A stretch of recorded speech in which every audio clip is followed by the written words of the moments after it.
previous discussion. So the first was when is the right time to take to Krishna consciousness? And Prahlad Maharaj, he took it while he was in the womb of his mother, even before he was born. And then we saw there were personalities that took it at different points of time. Dhruv Maharaj took it when he was a young boy of 5 years old. Amrish Maharaj took to it when he was a young man. Dhritarashtra took to it when he was an old man. Ajamil took to it at the point of death. Maharaj Chitraketu took to it or continued to take to it even after he died. And there is a pastime in which the residents of the hellish planet, under the influence of Maharaj Janak, they took to devotional service. So it's never too early and it's never too late. The right time is now. So one shouldn't wait. They let me grow older, and one should not regret that already my life has gone, so what's the point? Whenever you take to it, that is the right time. So that was the first point. The second point was the mood in which one associates with others. So or rather the impact of this association. So we saw that the instructions of Narad Muni were given to both Prahlad's mother, Kayadu, and to Prahlad. But Kayadu, she herself says that all that was told to me, I have forgotten. And the reason was that she was closely associating with a demoniac husband. And even though Prahlad had Hiranyakashipu as his father, he was not taking his association. Similarly, he was not taking the association of the other demoniac associates of his father, like Shanda and Amarka. And wherever possible, he was giving association, like his student friends in the Gurukul. The third was how to execute bhakti. And Prahlad Maharaj, he embodies the anga of bhakti that is known as smaran, that he was constantly meditating. But we have 9 angas of bhakti, starting with Shravana Kirtan, about hearing and chanting, and all of them are equally potent. But in the Bhagavatam it is said that of all the 9 processes, Shravan and Kirtan are the most potent. They are most potent because they are most accessible. That in order to provide smaran, you have to have purity of mind. In order to do Atmanivedan, which is giving up everything, you have to have material detachment. But for Shravan and Kirtan, you can do it in place. Everything can go on as it is, and all you need to do is to chant and to listen to Krishna Katha. So for our particular day and age, Shravan Kirtan is the most potent way to execute bhakti. Fourth point that was made was the mood of dependency of Prahlad Maharaj. That his mood of dependency was implicit. So he was never questioning Krishna's support. That Krishna, I'm getting beaten up, what are you doing about it? Or Krishna, if you are God, you will come and you will do this for me. If you don't do this for me, that means you are not God. So we never see that kind of misgivings in the mind of Prahlad Maharaj. Not only was he not questioning Krishna's support for him, he was not asking anything from Krishna. So we don't ever see Prahlad Maharaj praying for protection from Krishna. Even though as devotees, we primarily approach Lord Narasimhadev for protection. But we never see that mode in Prahlad Maharaj. It does not mean that what we are doing is wrong. We are depending on Krishna. We ask for protection for our bhakti. But it just reveals a more advanced form of relationship with Krishna.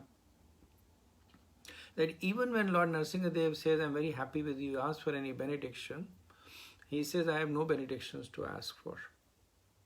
What can I ask from you? And when Narasimhadev started insisting, then Prahlad Maharaj, he does not ask anything for himself, he asks for his father.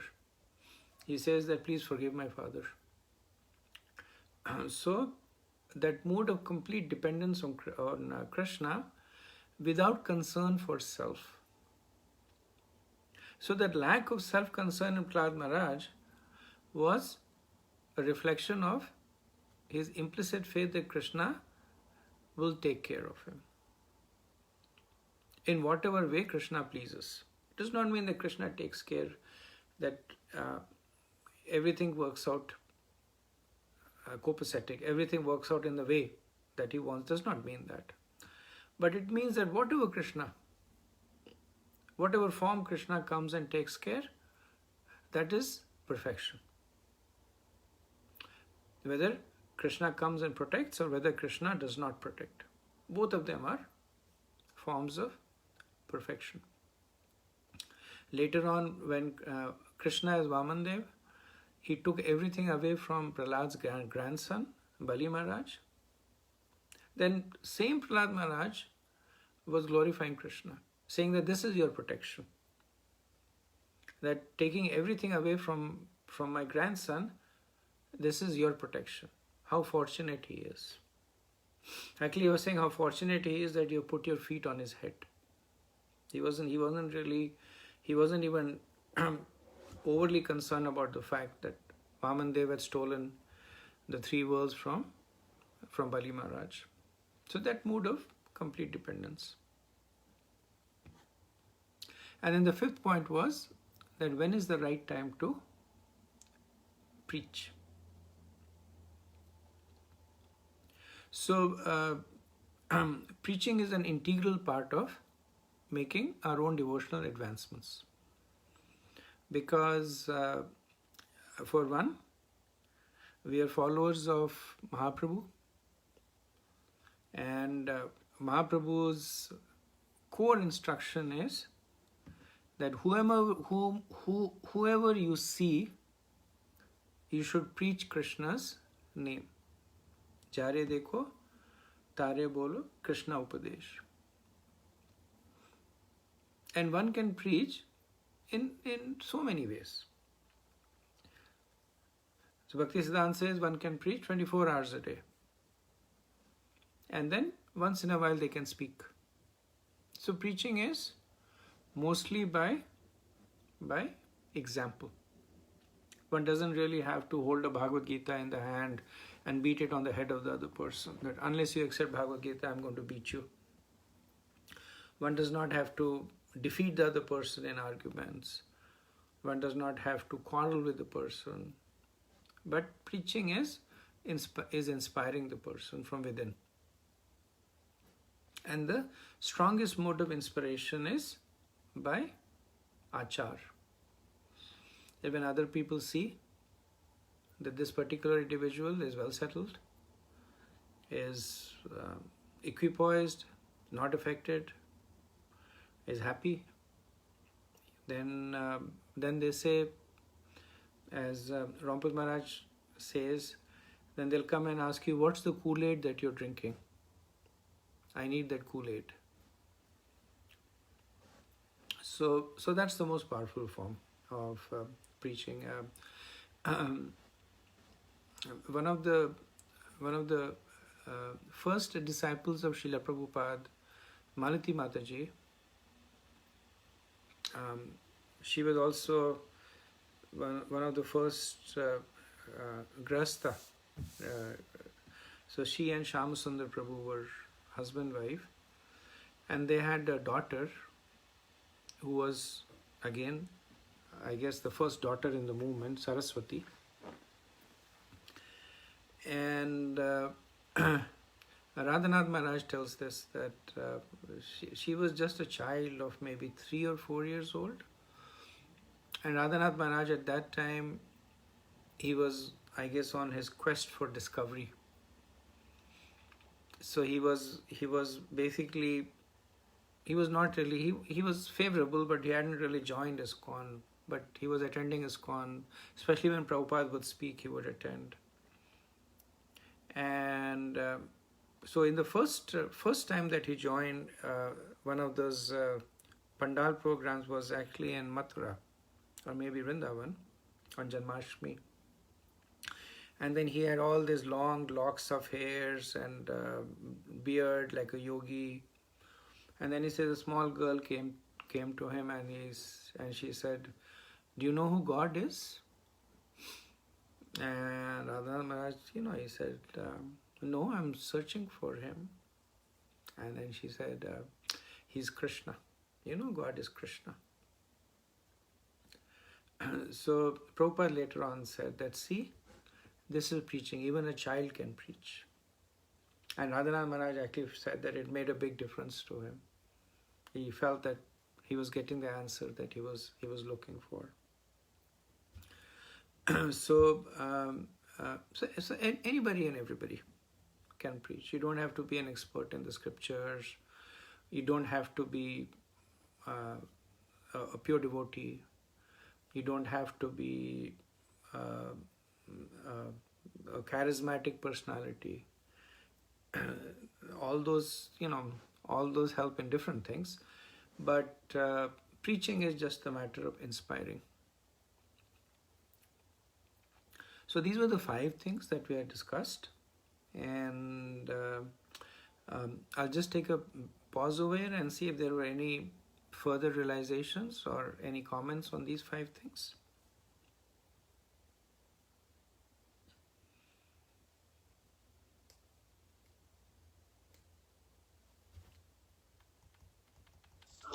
Thank you for the recap, Prabhuji.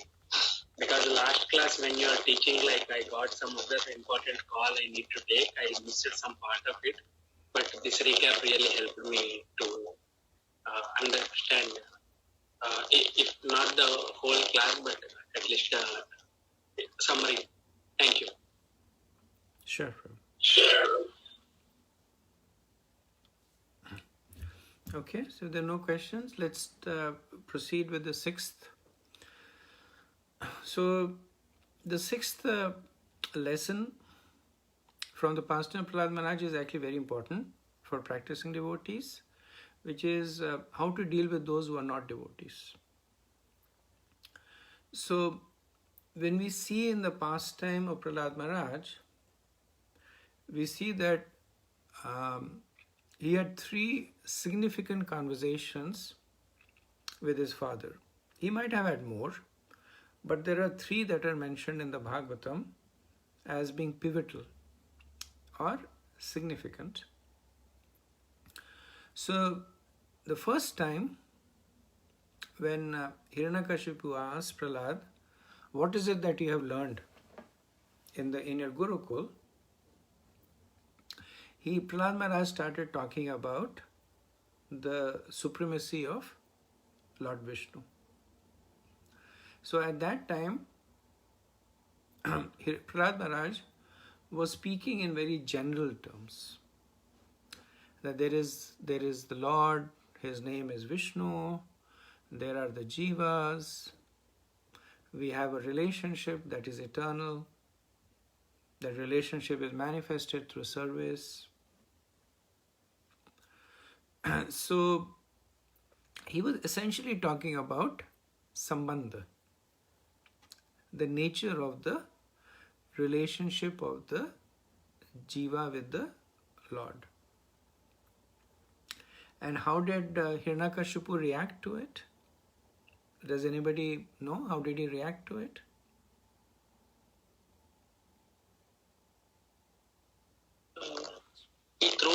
about his lab? That's what I heard once. So the first time this conversation happened, he actually laughed. He said that you're abodh balak. He said that you're a foolish child. But it was an indulgent chastisement that he just said, oh, that's fine. And then he called the teachers, and then he said, you be vigilant of these Vaishnavas. Somehow they're polluting my son. So be careful about them. The teacher said, yep, yes. The second time, when Prahlad Maharaj was asked a similar question by Hiranyakashipu, then he speaks about the execution of devotional service. That how does one practice bhakti, which is Abhidaya Gyan. At that time, Hiranyakashipu got angry. And he, as Ravi Prabhu was saying, he threw him from the lap with anger. In fact, he got so angry that he decided to kill him. So then he makes all the arrangements to kill Prahlad Maharaj, which we know does not succeed. The third time,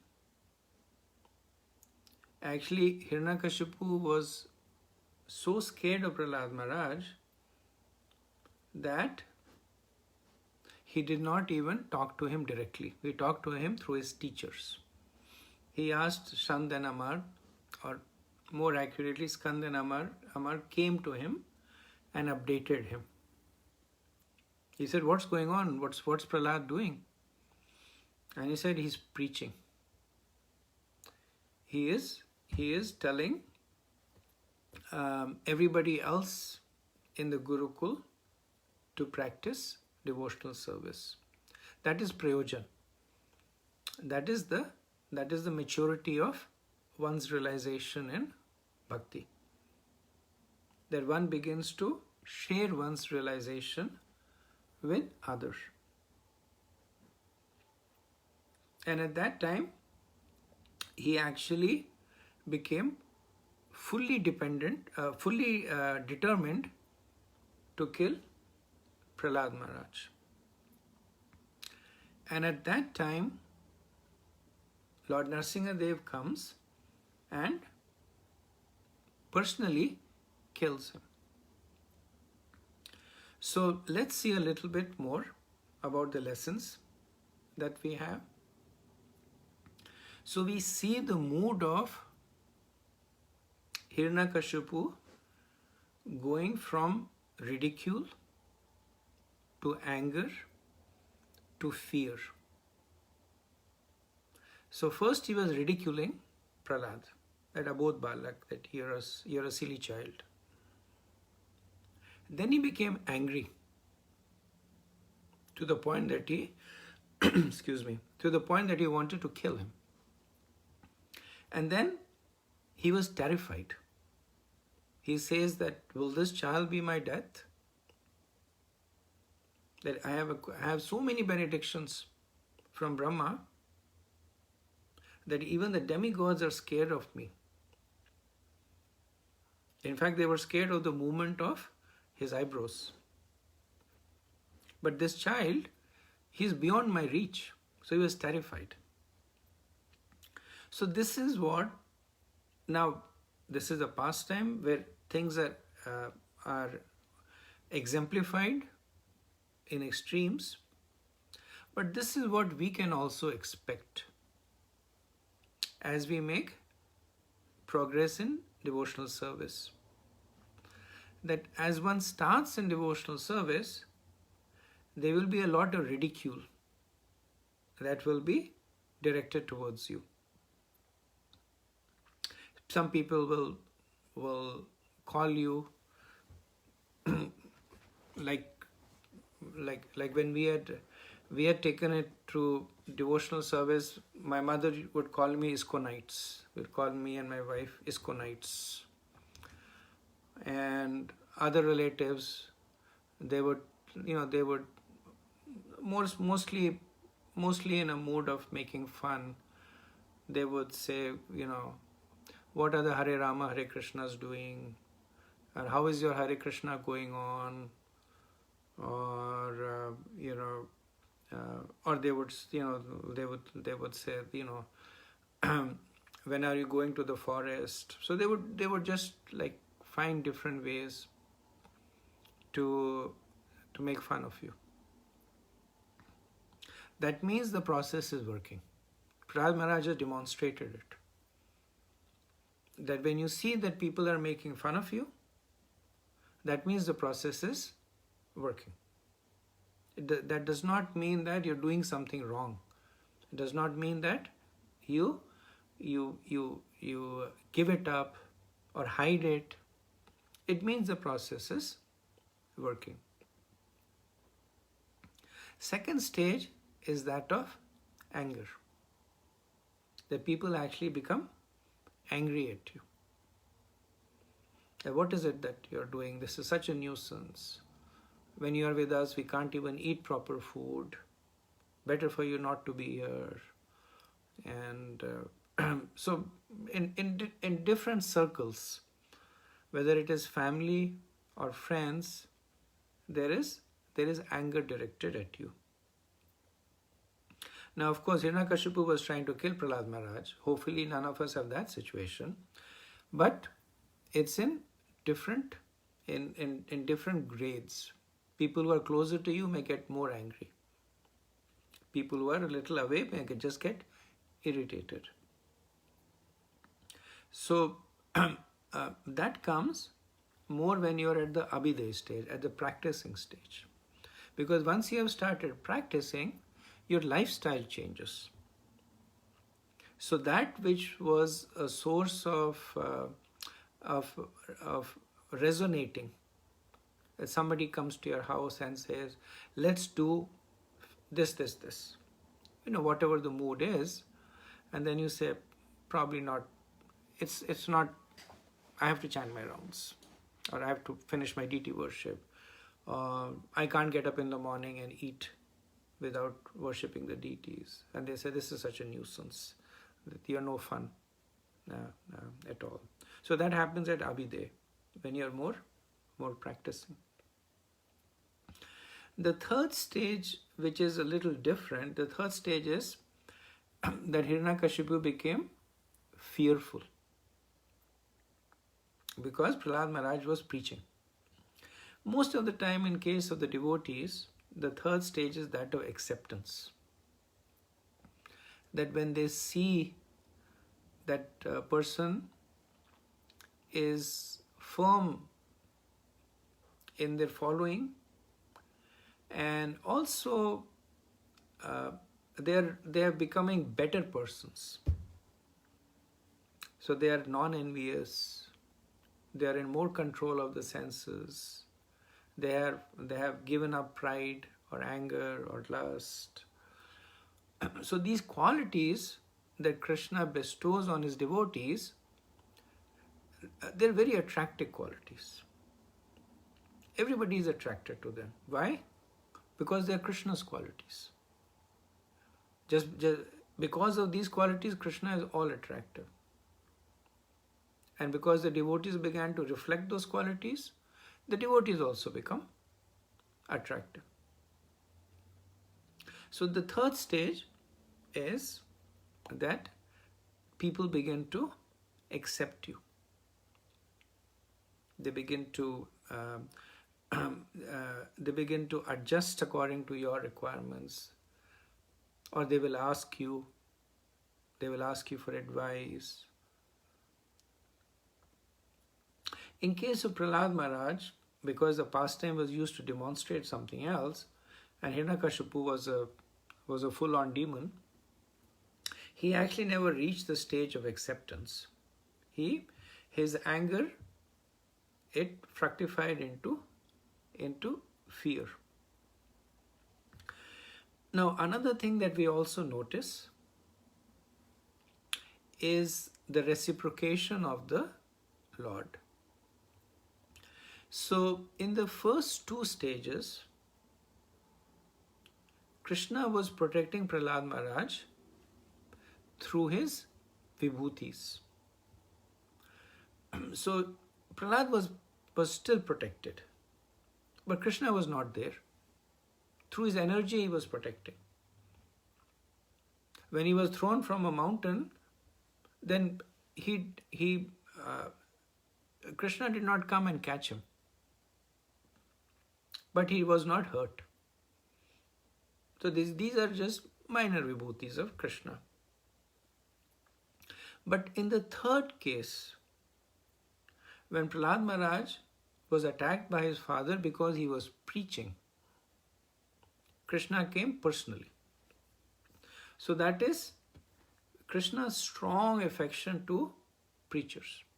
That is why Narasimhadev is specifically worshipped as the presiding deity for preachers. Because only when Prahlad Maharaj started preaching, and when Hiranyakashipu tried to kill him, then Krishna said, now wait a minute. This is a bit too much. Now I have to come personally and take care of you. So that is Krishna's intense affection for those who are taking risks on his behalf, who are extending themselves one way or the other. For them, Krishna is personally present. He is still present for the others, but he is present through his vibhutis, through his energies. So this is the sixth point, which is the interaction with the non-devotees as one makes progress. So let's go to or let me stop here and see if there is any questions on this.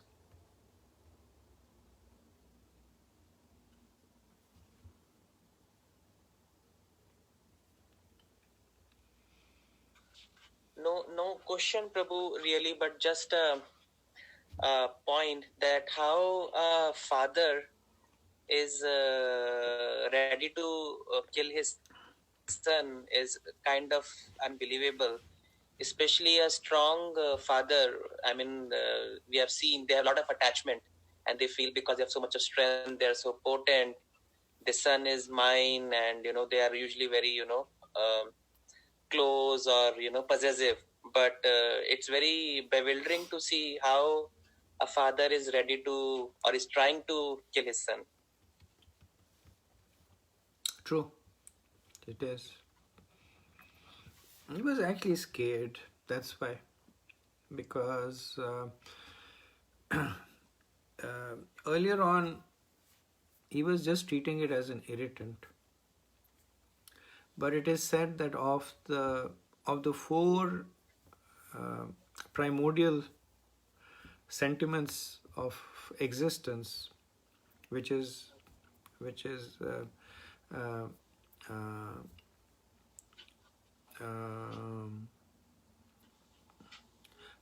what are the four?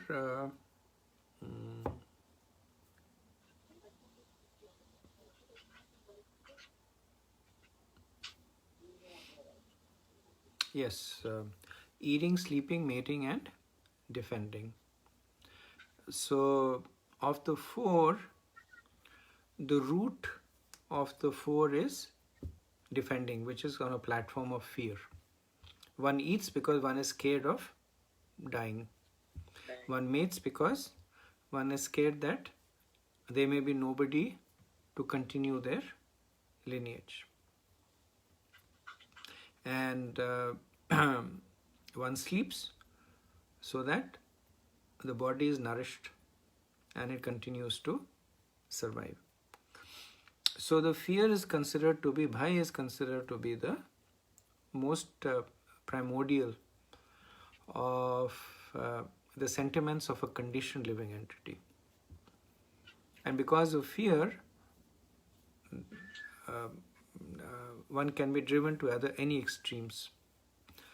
So before we see that before Hiranyakashipu he decided to kill, he actually began to experience this fear that Prahlad will actually kill him.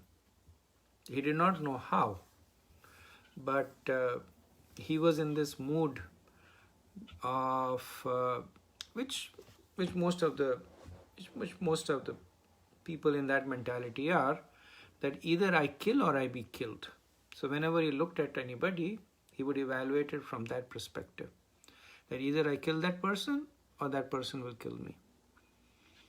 So he was at the point where everybody around him was scared of him because of the benedictions he had received. But then he saw that Prahlad Maharaj was unkillable. So that's why he became fearful, that since I can't kill him, he can kill me. And that continued to increase his, strengthen his resolve to do that. But it is unthinkable, even for him, because when he first found out that he was the father, then he was very, very happy. In fact, the name Prahlad is because of, he got the name Prahlad because of Hiranyakashipu. That the word Prahlad means, Ahlad means, when he heard that Kayadu had a son, then Ahlad means making a loud sound of happiness. So he was so happy that even though he was a sober person, but he was so happy that he exclaimed in happiness that, oh, it's so great, I have a son. So that's why he was called Prahlad. Prahlad is making a sound out of great happiness. So from that point, he came to the point where he became a determined enemy of his son, was because of his fear of his own life. Good point. Any other comments? Just a thought, Prabhuji.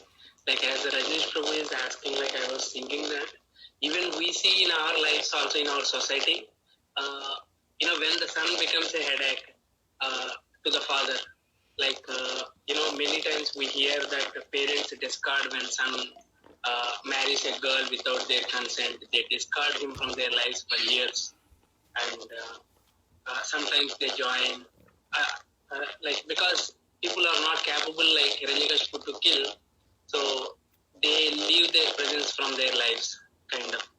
You can't compare with him, but I feel that as long as it doesn't come on to us, I think we are okay. Just thought. Yeah. Thank you for sharing. Okay, let's move on. So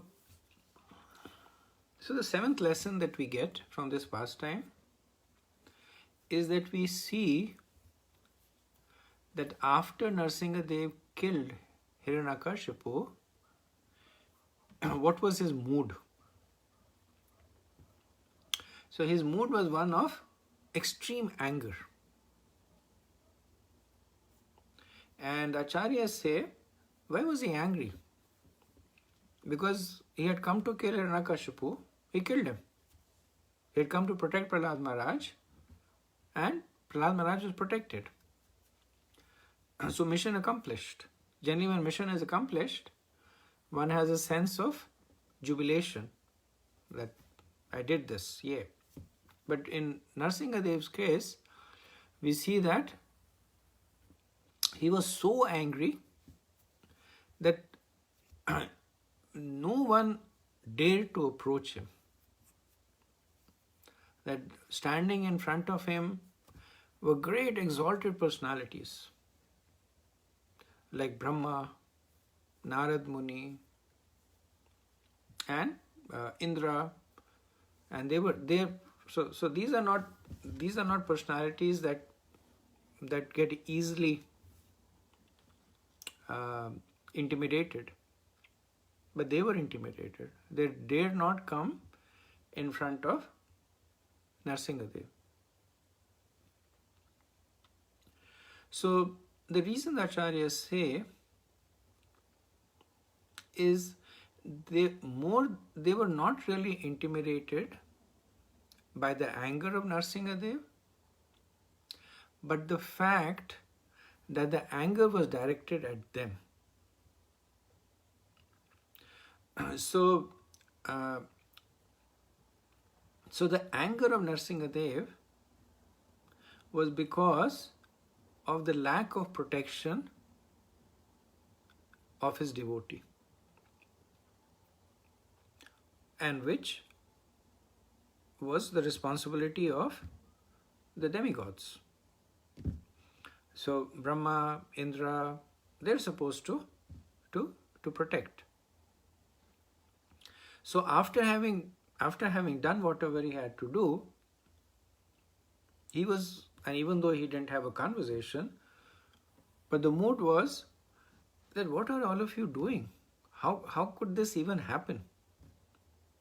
How is it possible that my devotee is being tormented in this way? This is just not done, Brahma. And what were you doing, Indra? And they could have said, well, he was much too powerful for us. And then Narsingadev would have said, fine. Do you think I wouldn't have protected you? If you had taken the step to protect Prahlad? So his anger was that they did not understand the special position of a devotee. So here there is Prahlad Maharaj, intimate devotee of, or a fully dependent devotee of the Lord. And the demigods, they get the position that they do because of their own bhakti. So they are also devotees. Even though we say that they're karmkandis or whatever they are, but nobody can become an Indra just by performing yagyas. You have to worship the personality of Godhead. Nobody can become Brahma just by, they say that you lead a perfect life and you become Brahma. It's not going to happen. The perfection of the life should include the worship of the personality of Godhead. So they are devotees. And Narsingadev's point is that you're devotees, another devotee is in distress, and you're just standing around doing nothing. And don't you know that I am so favorable to my devotees that even if you had put yourself into danger to protect Prahlad, I would have been there to protect you, just as I'm here to protect Prahlad. So this is the reason that they actually sent Prahlad first to appease, because they could understand that. So like we see in the pastime of Durvasha Muni, that Durvasha Muni offended Amrish Maharaj, and then he went and asked forgiveness of Lord Vishnu, because Lord Vishnu had thrown the Sudarshan Chakra at him.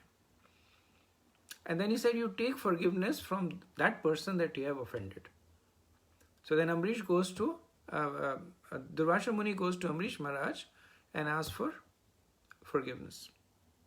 So similar mood, they realized that the person that they had actually offended was Prahlad.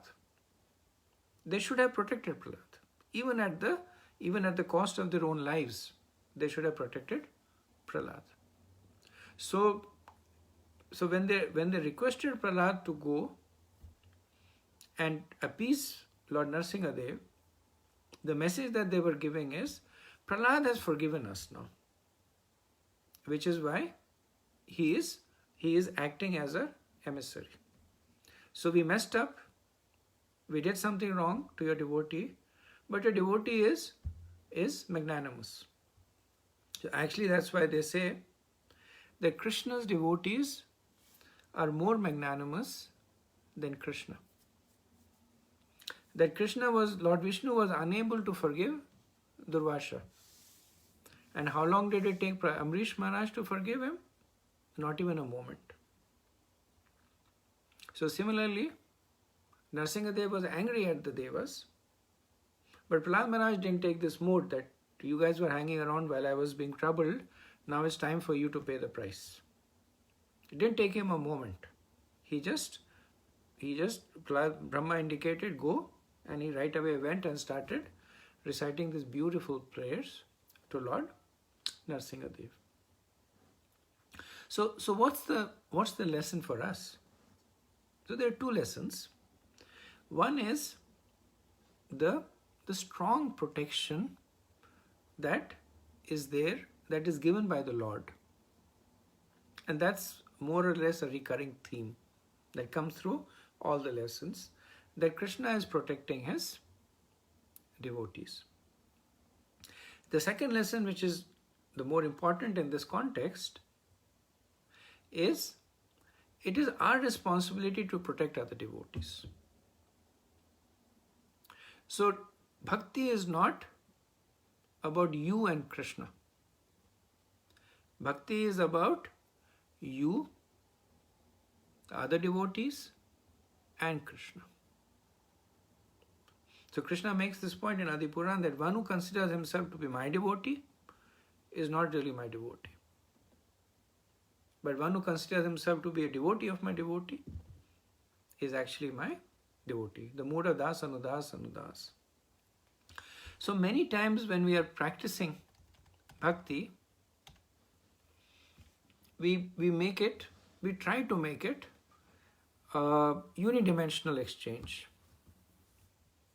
I'm chanting, so I think there was a skit once that was done, that I forget where I saw it, but it was on this topic that this person in the morning he gets up and he's chanting Hare Krishna, and then while he's chanting, he's stopping in between and he chastises his child.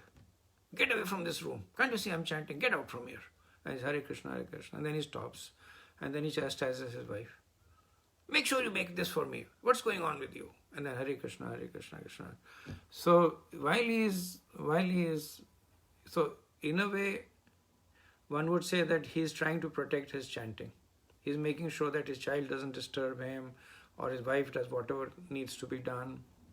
But what is he doing? He is actually offending Krishna's devotees. Because bhakti is not just you and Krishna. Bhakti is how you are serving Krishna's devotees. So when we become more mature in our practice, then we actually realize this experientially, that our chanting is better when we are associating with devotees in the mood of service. Our overall spiritual life is more protected. And conversely, when devotees are associating more in an exclusive mode, that this is all just me, and so this is not even Vaishnava Prad. Vaishnava Prad is different. This is the mood of exclusivity. That when devotees approach their spiritual life in this exclusive mode, that it's all about me and Krishna, and anybody else is an impediment. Rampad Maharaj gives this example that some devotees, they look to Krishna consciousness as there is this hill, there is me at the bottom of the hill, I need to conquer the top of the hill. So I have my blinders on, I'm running up the hill, and anybody who comes in my way better watch out, because I want to run over him. And of course, what happens is such people fall down the hill. So when one practices bhakti, then an integral part of it is opening your heart to others in the mood of service. So we can see the difference that we are associating virtually over here, and everybody is giving time. But when we associate personally, then that mood of service is stronger. There is the exchange of prasadam, there is the exchange of the personal exchanges. How are you doing? What is what is happening? There is the personal handshakes and the gestures. So it's a very strongly personal mood that actually enlivens our bhakti. Because when we associate, we are naturally associating in that mood of being respectful, of service, of appreciation. Prasadam is a big part of it. When everybody is cooking, then they are thinking that how best can I serve the devotees? This is good. This is something that will go well with these other dishes. So that whole mood is very strongly that of that. This is my family with whom I am traveling to Krishna. So this is the 7th point. Let me pause here and see if there are any comments.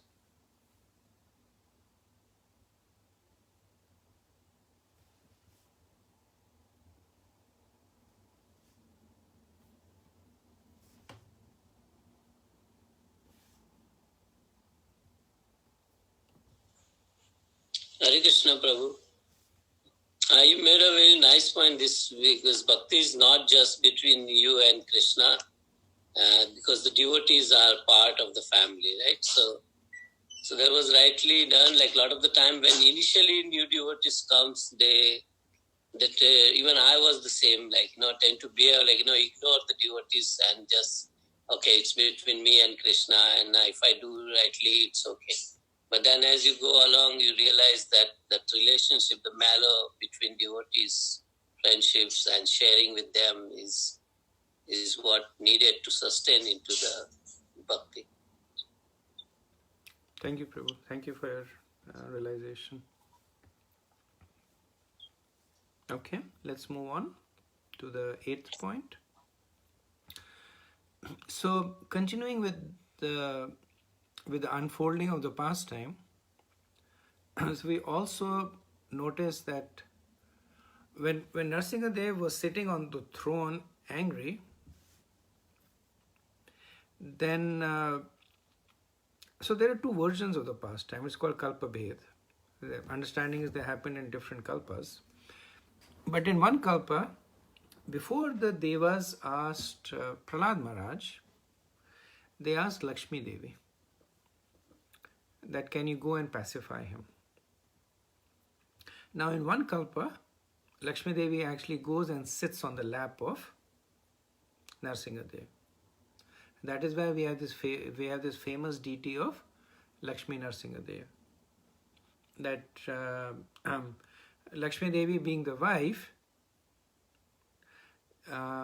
she has a right to the lap of Lord Nrsimhadev. So she does not ask for permission, does not ask for anything. She just goes and sits over there. And then, of course, all the anger of Lord Nrsimhadev is dissipated. And that's when he goes into the Abhay Mudra, the famous, like this Abhay Dan. In this particular kalpa, in this pastime that we were discussing, Lakshmi Devi actually refuses to go. And the demigods say, you go, and she says, I haven't ever seen him like this. I'm not going to go. So the question is that, why did she say no? And the answer is that there were traces of pride in her. So what was the pride? That what would happen if Nrsimhadev chastised her? So if she went in and she did, like she said, okay, my lord, don't be angry, and Nrsimhadev would say that don't, or say something.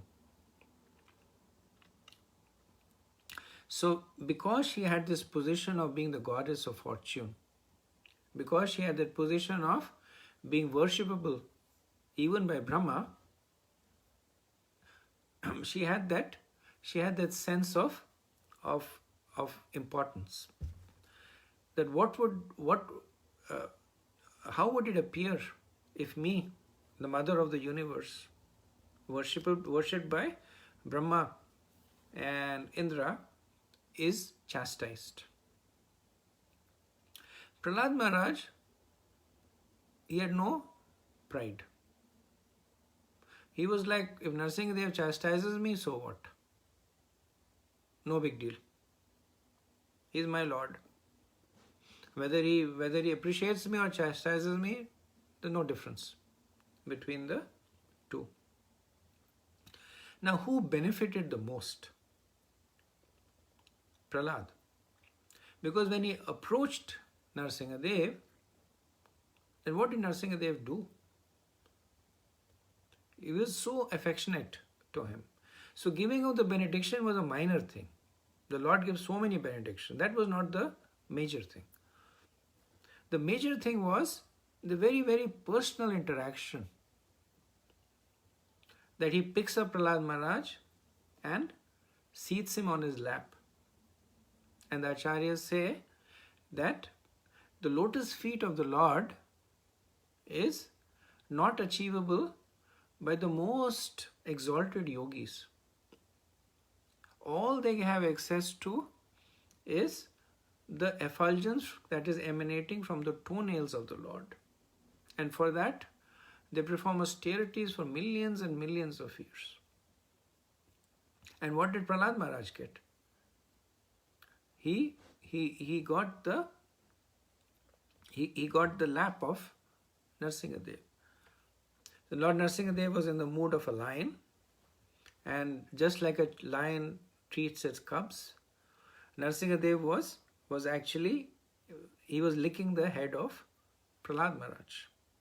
Can you imagine that the Lord with his own tongue is caressing your face? And this is openly. Lakshmi Devi is standing there. Brahma is standing there. Such great personalities. And there is Prahlad Maharaj sitting on the lap of Narasimhadev, being openly treated with so intense affection. That was the benefit. That was the benefit that Prahlad Maharaj got. So the lesson to us here is that if we approach the Lord without pride, then the sweetness of his reciprocation is much more intense. I remember this was an ongoing argument between me and my mother, that I would not give obeisances to deities. I would do namaskar, but then she would say that you should, and in India it's not very uncommon. They fall, like we do. Not many people do Ashtang Pranam, but they do Shashtang Pranam. And I would just feel very uncomfortable. And I would argue, I would say, different ways, why this, why that. But ultimately it was some kind of pride. That, why should I fall to the ground? So that pride, even though, like they say that even a beggar is proud of his penny. So if you look at it, such minute jivas, kshara, such minute jivas. And there are billions and trillions of us around. But each one of us is proud of our own existence. How can we? And of course, obeisances is a small thing. It's a more physical manifestation, but it extends to surrender. How can we surrender to the Lord? That I'm important. My conception is important. What I think is important is important. Regardless of what the Lord wants from me. So you think of another conversation that could happen between Prahlad and Narsingadev. Right? Prahlad could have told the demigods that I'm not going to go there. He's going to chastise me. I might feel insulted because he chastised me. So that mentality is a barrier, and we see that difference. That when Krishna sees his devotees approaching without pride, and without pride is mood of surrender. So most of us, when we look at ourselves, we'll say, well, we really don't have pride. We consider Krishna to be the personality of Godhead, which is good. But actually, we do have pride,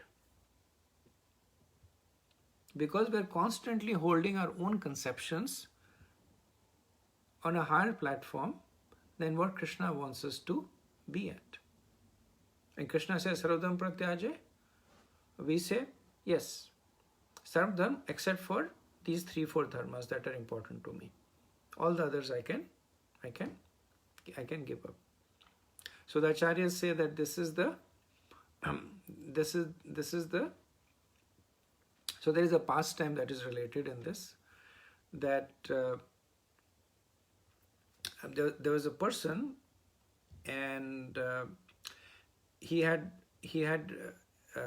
was a merchant. He had money with him, so he was walking down the street, and the debtor comes by, and he says, look, you borrowed all this money from me, time for you to return it.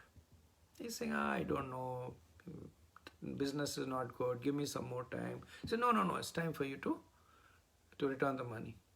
So they are arguing like this back and forth.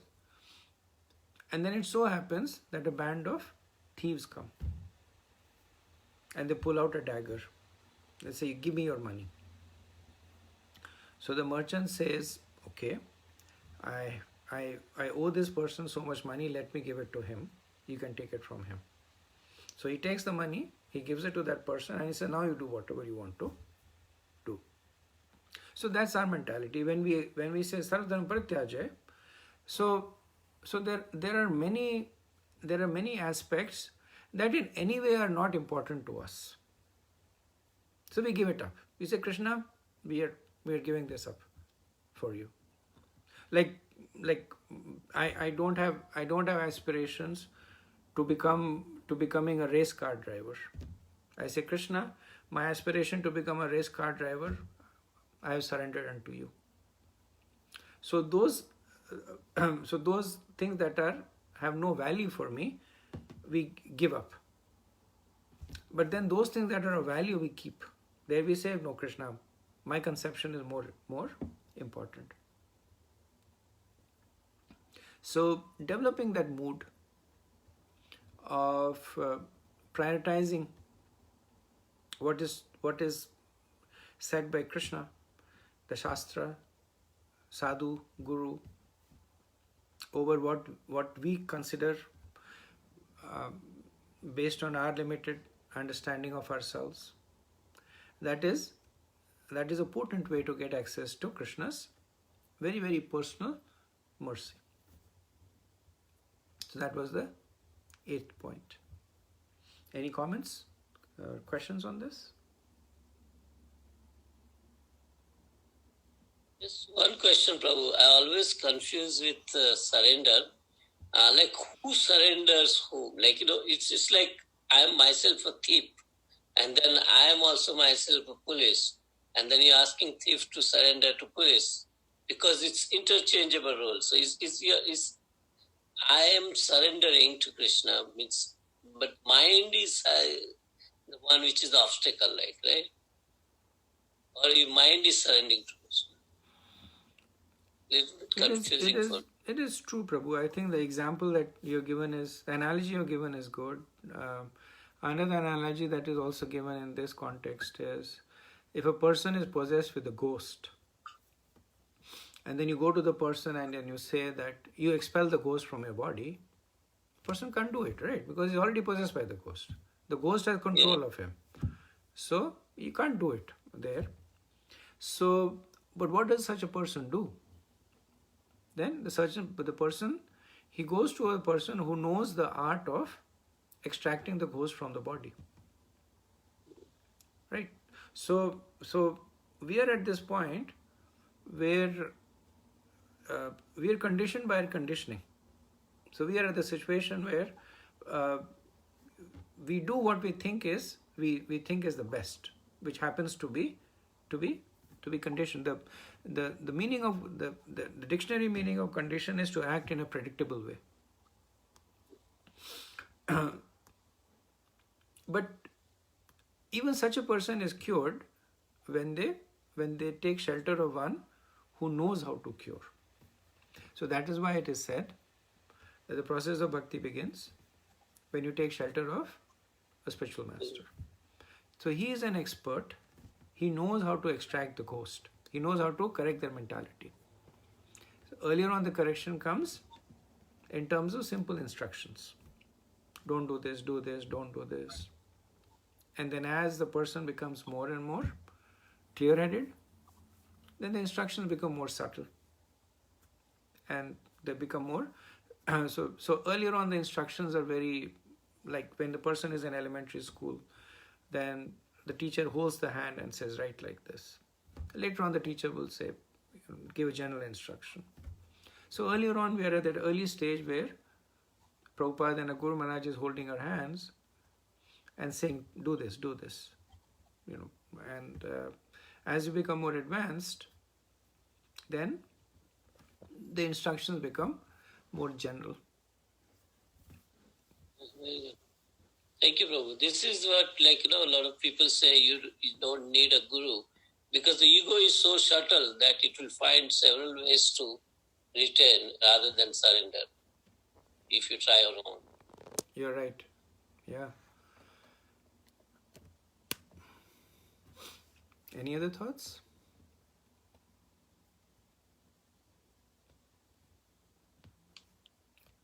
Okay. So, the ninth point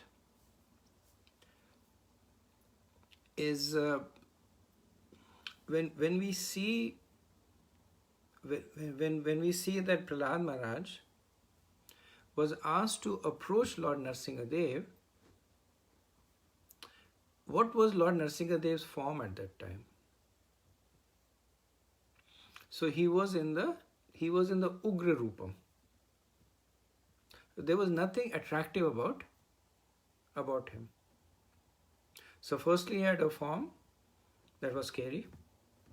He was half man, half lion. So he was not sitting there as Krishna, who is most beautiful to look at. But he was sitting there as a ferocious man-lion. Not only that, you look at it, that at that point, what was the garland around the neck of Nrsingadev? The intestines of his father. After he split him open, he had taken his intestines and he had garlanded himself. His nails were dripping with blood. On his face, there were different pieces of flesh and blood smeared all over his face. All that Prahlad Maharaj could see was the most attractive and glorious form of his Lord. So Krishna appears in our life in different forms. Sometimes he appears in the most pleasing form. Sometimes he appears in a different form. Sometimes Krishna is not so pleasing. He seems to be creating disturbances in our life. He's scary. He is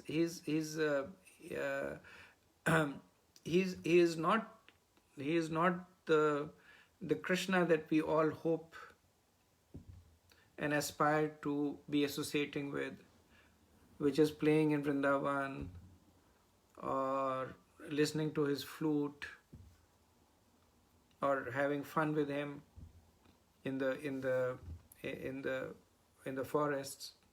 Krishna appears in different forms. But the mood of a devotee is that regardless of whichever form that Krishna comes, they see their Krishna. So Prahlad could only see the all attractive, all beautiful form of Krishna. All he could see was the love and compassion that Lord Nrsimhadev was extending towards him. So in the same way, whether Krishna is appearing as soft or as hard, we still see Krishna as Krishna. We sometimes have this experience with a spiritual master. That sometimes the spiritual master is very encouraging. Oh, this is good. You're chanting 16 rounds, very nice. And oh, you're reading Bhagavad Gita, is very, very good. Sometimes the spiritual master is hard as stone. They'll chastise you. What is this nonsense that you're doing? Why aren't you doing this? Can't you even do this? But the mood of a disciple is that in all situations they see the spiritual master as the fully compassionate, fully loving and caring. And the reciprocation is that they come under the complete protection. Because of that love and affection that Prahlad Maharaj had towards even this Ugra Rupam of Nrsimhadev, he actually did not even see the fearful form. The Devas were seeing it, Brahma was seeing it. He was not able to see it. So the reason that sometimes we consider Krishna to be hard is because we are seeing that form of Krishna. But actually Krishna, whether he is in this form or that form, he is always a well-wisher. He is always a benefactor. The demigods were scared of Krishna or of Lord Nrsimhadev because they were seeing that form. And because of that, they did not get any special association. Prahlad Maharaj, he was not able to see that form. And because of that, he got such intimate association. So the lesson to us is that whatever form Krishna appears in our life, sometimes devotees have problems with other devotees. And then they say, I did not just sign up for this. This devotee is giving me so much of anxiety, so much of trouble. So let me just reject everything. In fact, what they say is that the number one reason why practicing devotees give up Krishna consciousness is because of other devotees. Not because they have a problem with Krishna, not because they have a problem with scriptures. It's because they have a problem with other devotees. They start doing a service and they come into some kind of confrontation with other devotees. Or to a lesser extent, but that is actually also pretty high up in the reason, is because the problem with the spiritual master. They feel that they're being mistreated, or they feel that they're not given the proper attention that they deserve, or they feel that the spiritual master does not understand them. So as we see, that's what we get. If you're able to see the most loving aspect of Krishna everywhere, that's what we will get. Whether it's in terms of Krishna, our spiritual master, or other devotees. So one of the mantras that is actually told for practicing devotees is always give the benefit of doubt. That mostly in the terms of interacting with other devotees, always give the benefit of doubt. Of course, this doesn't mean that as practicing devotees, we take advantage of it. we go and chastise the other person and say, you give us the benefit of doubt, or we act in a way that is not Vaishnava, and say that I'm just being nursing Dev in your life right now, so your duty is to appreciate whatever I'm giving you. But even without our trying, inevitably it happens. So that's the 9th point. Any comments, questions?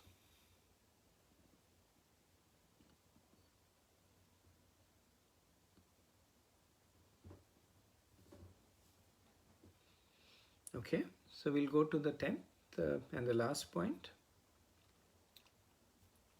So the mood of Prahlad Maharaj that we see throughout this pastime is that he is calm. His chitta is always calm. When his father was getting angry at him, he wasn't fearful, he wasn't angry. When his teachers were chastising him, he was still respectful to them.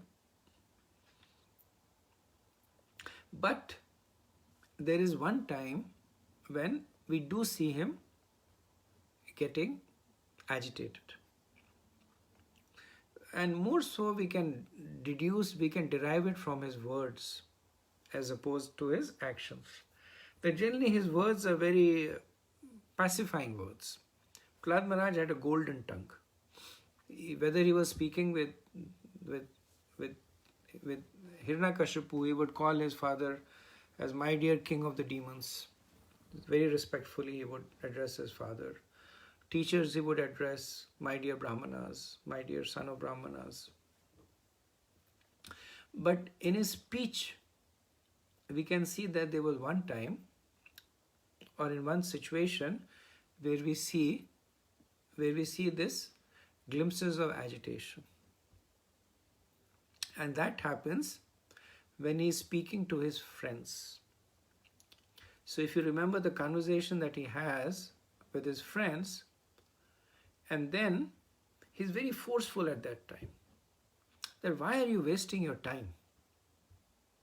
And he says, 25 years of your life you are doing this. Half your life you are sleeping. Rest of your life then you become old. Then your senses are weak. So he's almost like, not almost, he's actually chastising them. And that is actually coming from a platform of compassion. So the nature of a devotee is paradukha dukhi. That they will not take seriously offenses to themselves, but they will take seriously sufferings of others. So Prahlad Maharaj was not very much worried that his father was the most powerful man in the universe, was actively trying to kill him. We don't see him losing sleep on that. We don't see him going to Kayadu and complaining about his father. But yes, he was angry that his friends were wasting their lives. That they had their opportunity to take to Krishna consciousness, and they were not availing of it. So as devotees, our mood generally is that, at least when it comes to us, it's okay. That things happen good, it's okay. Things are not good, it's okay. But that does not mean that devotees are lazy, or they are weak-minded, or they lack convictions. All this comes into play when they are serving other devotees, their Guru Maharaj or Krishna. Sometimes you'll see devotees who are, like when you dress the deities, then you see, especially Matajis, you see a different roop of the Matajis. That outside the altar, they are like, Hare Krishna Prabhu, please accept my humble obeisances. You barely hear them speak. And then when they're addressing the deities, they're like, get out of my way. I have to, they're rushing back and forth, and they're like, because their service at that time is that I have an hour or so to make sure that the deity looks most attractive to the devotees, and they want to do the service to the best of their ability. So they have an ugra roop at that time. Very little side conversations happening. Earlier on, when we used to go and address the deities, then we were new, of course, and some of the deities are difficult to address. And plus, we also had this. We got a Brahman initiation very quickly within a year. So we were still figuring things out. So we are generally this mood of like, this is fun, as opposed to this is something that is serious. And we would often get chastised that, what are you doing standing over there? Do this, do that. You've been just doing this for such a long time. Can't you do this better? And that's their mood. That when it comes to service, then it's the most important thing. Sometimes we have the opposite mood, that when we are doing our job, we are 200% serious. This is the most important thing in the whole universe. But when it comes to chanting, we are like, okay, who cares? Let me do with whatever way I can do my chanting. I do. So Prahlad Maharaj, when it came to his own life, he was pretty relaxed. Fine. You're trying hard to kill me, don't kill me, fine, that's okay. But when it came to devotees, when it came to opportunity to serve the Lord, then you see that reflection of Narasimhadev in him. You see that Ugra Roop in him, that he's preaching very, very, very, very strongly there. So the lesson is that we take spirituality seriously. That as devotees we don't become, Prabhupada would say that, what would you say, that we make lazies, something to do with lazies, he would say, we make lazy something. But basically what he would say is that devotees are like ducks, and outside on the top, the ducks are like serenely, they are going. But underneath the water, they are furiously paddling. And devotees are like that. That when it comes to the material world, they are detached, they are calm. But when it comes to the spiritual perspective, then they're committed. They have this sense of urgency. This is the most important thing for me. So just like that, Prahlad Maharaj, he absorbed that mood, and in reciprocation to it, he was able to sit on the lap of Lord Narasimhadev. That's an inspiration for us also. Okay, so I'll stop over here and see if there is any questions or comments or discussions about this point, or generally any of the 10 points that we discussed in this past time.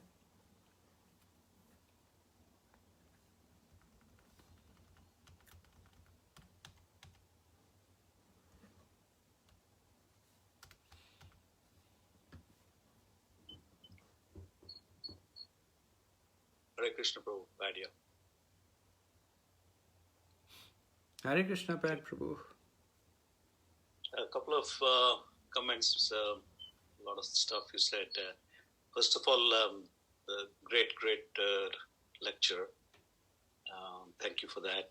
I think I take a little bit of, not pride, entitlement now to preach, because you said you don't have to read all the scriptures and be righteous or whatever it's called, right? And to have the right to preach. So probably that gives me an entitlement to preach. So I'll start preaching a little bit. That's on the lighter side, of course. I think what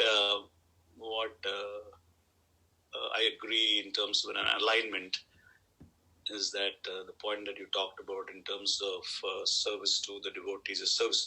They said a long time back, if I look at my school knowledge, is service to mankind is service to God. Whenever there's an opportunity to serve whoever is around you, not necessarily your family, I think it's a tremendous blessing. That's my little experience. That's one point that really I could align to. Another thing that touched me is that in terms of what is called that compassion, the platform of compassion, you use that word. How do you feel the pain and suffering of another person who's around you?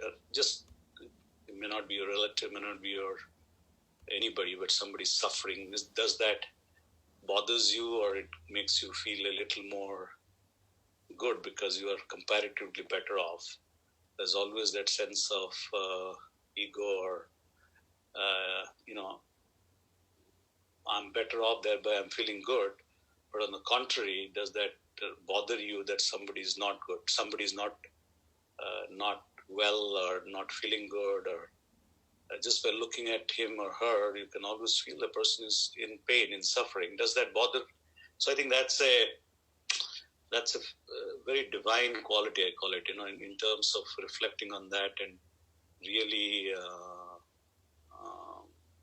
able to, practice it. Preaching is sometimes easy, but practice, someone was saying, surrender and that leads to surrender, right? The surrendering, I think, is, in my view, is little knowledge, a little experience that I have is, I think, the most difficult part, because that's where you really, really need to detach yourself to everything. And whomever, in this case, Lord Krishna, that you want to surrender, leaving all your attachment, leaving all your material desire, as you rightly said, great devotee is somebody who's so calm outside, but constantly struggling, how do I get to that level of experience in this short life? And that spiritual journey is urgent and important quadrant. It is not just important, it's not just urgent, it is both. And thereby constantly in a state of turmoil, even if he's looking serene and quiet, internally very disturbed because hasn't yet felt him. So that's a very nice articulation that I learned. I like the word you used, what you see is what you get, is like the computer world of WYSIWYG. You used that terminology, that was very nice. I think what slightly confused me in terms of when you were saying in your first lesson or fifth lesson that, people laugh at you or ridicule you, but don't worry about it.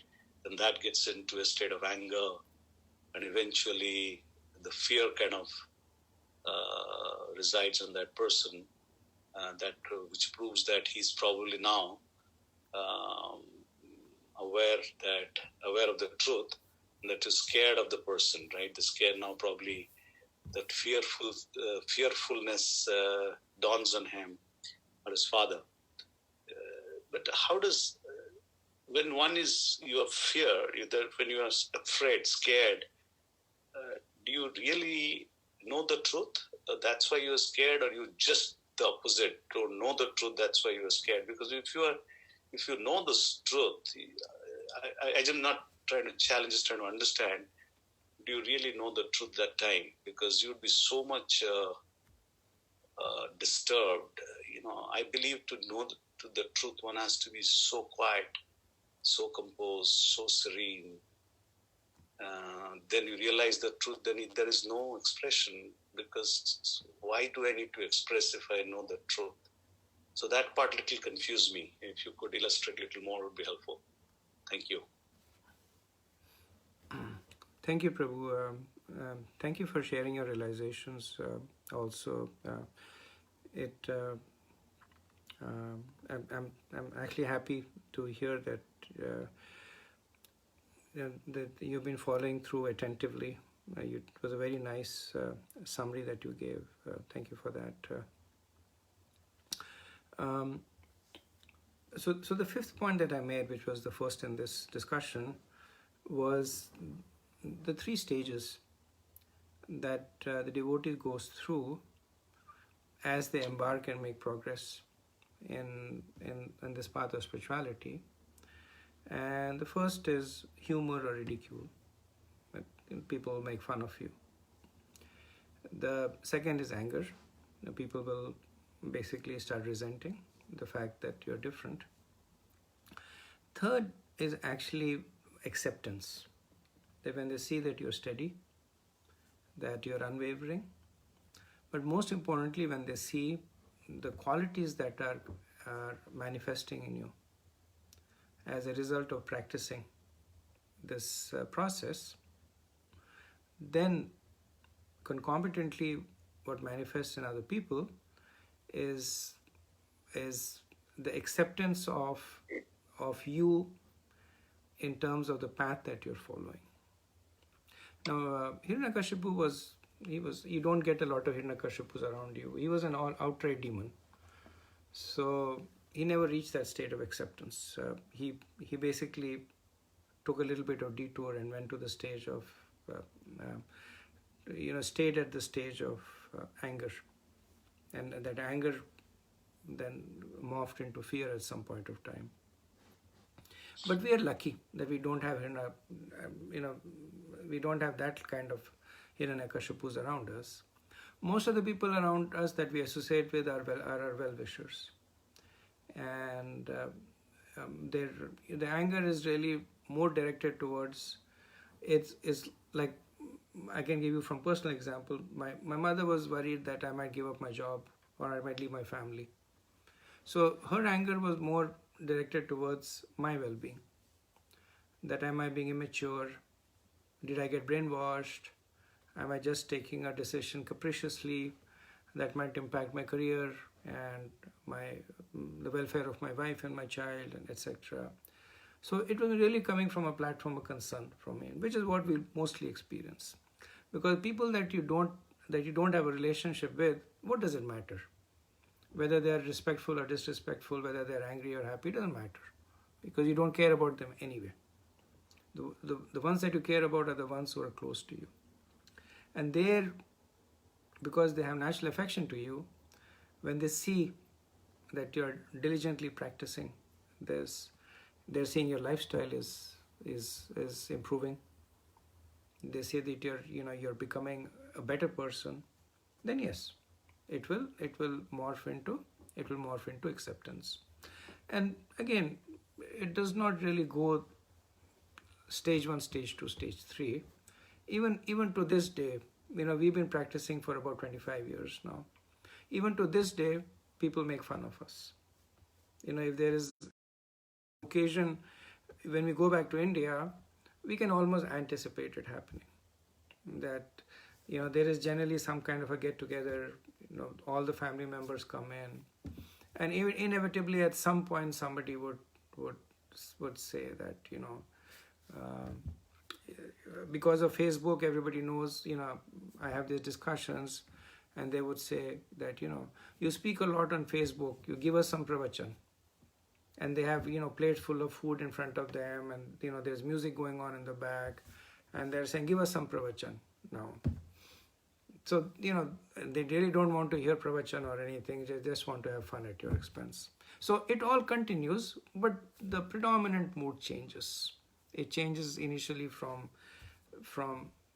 ridicule to more concern or anger, but it becomes more and more, the prevalent mood becomes more and more that of regard and respect.